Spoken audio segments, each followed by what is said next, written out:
ധന്യൻ തിയോഫിനച്ചൻ്റെ കബറിടം സ്ഥിതി ചെയ്യുന്നത് ഈ ആശ്രമത്തിന് അകത്ത് തന്നെയാണ്. ഇവിടെ പ്രത്യേകം സജ്ജമാക്കിയിരിക്കുന്ന ഒരു ചാപ്പലുണ്ട്. ആ ചാപ്പലിനകത്ത് തന്നെയാണ് അദ്ദേഹത്തിൻ്റെ കബറിടം വെച്ചിരിക്കുന്നത്. ഒപ്പം ജാതിമത ഭേദമന്യേ നിരവധി വിശ്വാസികളാണ് തിയോഫിനച്ചൻ്റെ ഈ ഒരു കബറിടത്തിൽ വന്ന് പ്രാർത്ഥിച്ച് അനുഗ്രഹങ്ങൾ തേടി മാധ്യസ്ഥ്യം അപേക്ഷിച്ച് അതെല്ലാം നടത്തിക്കിട്ടുകൊണ്ട് തന്നെ അനുഗ്രഹങ്ങൾ അവർ ഏറ്റുപറയുകയും നിരവധി പേർ വീണ്ടും വീണ്ടും ഇവിടെ വന്ന് പ്രാർത്ഥിക്കുന്ന ഒരു കാഴ്ചയാണ് ഇപ്പോൾ നമ്മൾ കണ്ടുകൊണ്ടിരിക്കുന്നത്.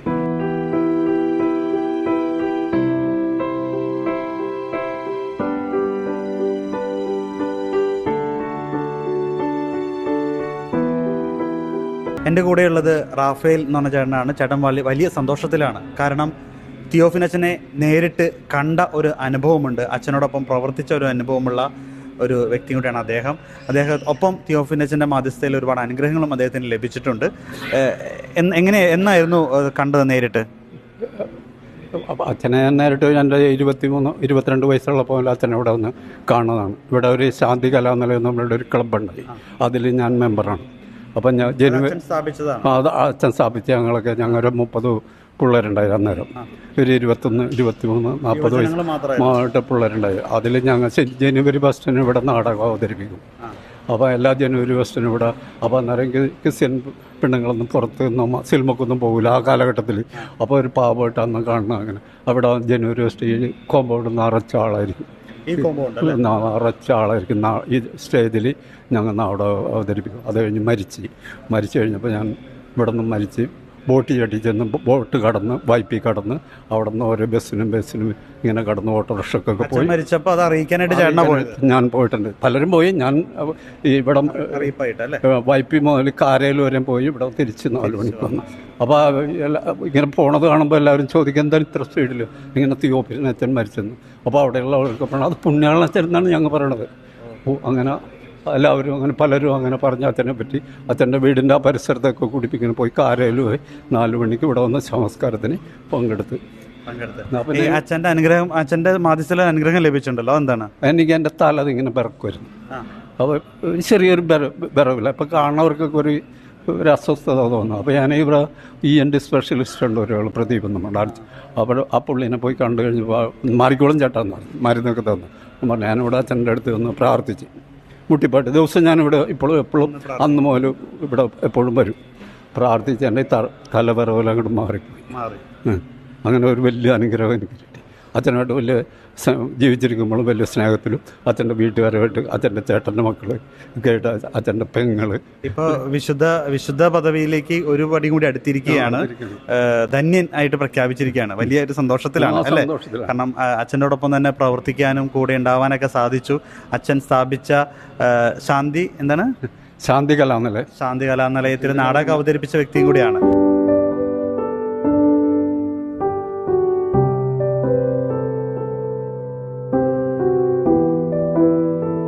എന്നോട് കൂടെ ഇപ്പോൾ ഉള്ളത് തങ്കമ്മ എന്ന് പറയുന്ന ഒരു അമ്മച്ചിയാണ്. അമ്മച്ചി ഒരു ക്രൈസ്തവ ഹൈന്ദവ സമൂഹത്തിൽ നിന്നാണ്. പക്ഷേ തിയോഫിനച്ചൻ്റെ അടുത്ത് എല്ലാ തിങ്കളാഴ്ചയും ഇവിടെ വരും. വലിയ ഭക്തിയാണ് അമ്മച്ചിക്കും അമ്മച്ചിയുടെ അമ്മയ്ക്കും. വലിയൊരു അനുഗ്രഹം തിയോഫിനച്ചൻ വഴി കിട്ടിയിട്ടുണ്ട്. അപ്പോൾ അമ്മച്ചി തിയോഫിനച്ചനെ നേരിട്ട് കണ്ടിട്ടുമുണ്ട്.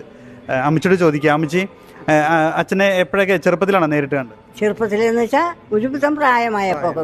അന്നേരം ഇതൊന്നും ഇല്ല. അപ്പുറത്താണ് ഒരു ചെറിയ ഇതായിട്ട്. എങ്ങനെയാണ് ഇവിടെ വന്ന് അച്ഛനിലെ ഒരു എങ്ങനെയാ വിശ്വാസത്തിലേക്ക് വന്നത്? ഈ വിഷം കൊടുത്തില്ലേ, വിഷം തീണ്ടിയില്ലേ അമ്മക്ക്, അച്ഛൻ എൻ്റെ അമ്മക്ക്, അമ്മച്ചിയുടെ അമ്മയ്ക്ക് വിഷം തീണ്ടി. അതോടുകൂടിയാണ് എനിക്ക്. അപ്പൊ എന്താ സംഭവിച്ചത്? അന്ന് വിഷം പാമ്പ് പിടിച്ചത്.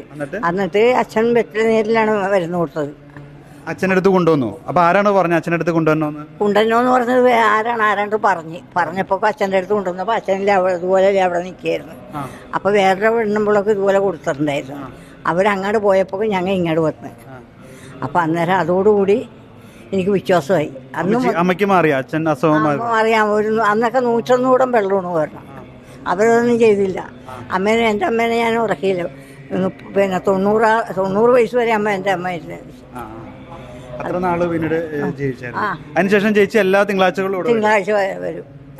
പ്രാർത്ഥിക്കാറുണ്ട്. അതൊന്നും വലിയ കെട്ടിടങ്ങളൊന്നുമില്ല. ശരിയല്ലേ? അതെ. ഇപ്പോഴും ഒന്ന് പ്രാർത്ഥിക്കും അല്ലേ? ഇപ്പോഴും വരും. ഇപ്പോഴും അനുഗ്രഹം കിട്ടാറുണ്ടോ? ഓ ഉണ്ട്, പലതും കൊണ്ട് കിട്ടാറുണ്ട്. ഇപ്പോൾ ചെറിയ കച്ചവടമാണെങ്കിലും അത് എനിക്ക് തോന്നുന്നു ഇവിടെ ഒരുപാട് ക്രിസ്ത്യാനികൾ മാത്രമല്ല, ഹിന്ദുക്കളും മുസ്ലിംസ് എല്ലാവരും ഹിന്ദുവും ക്രിസ്ത്യാനി എന്നുള്ള പേര് എന്തൊന്നുമില്ല. ഇല്ല, എല്ലാവരും ഒന്നുപോലെ തന്നെ. അപ്പൊ അച്ഛൻ്റെ കഞ്ഞിത്തേക്ക് കുടിച്ചു എല്ലാവർക്കും അനുഗ്രഹം കിട്ടുകയും ചെയ്യും. കിട്ടുകയും ചെയ്യും. അങ്ങനെ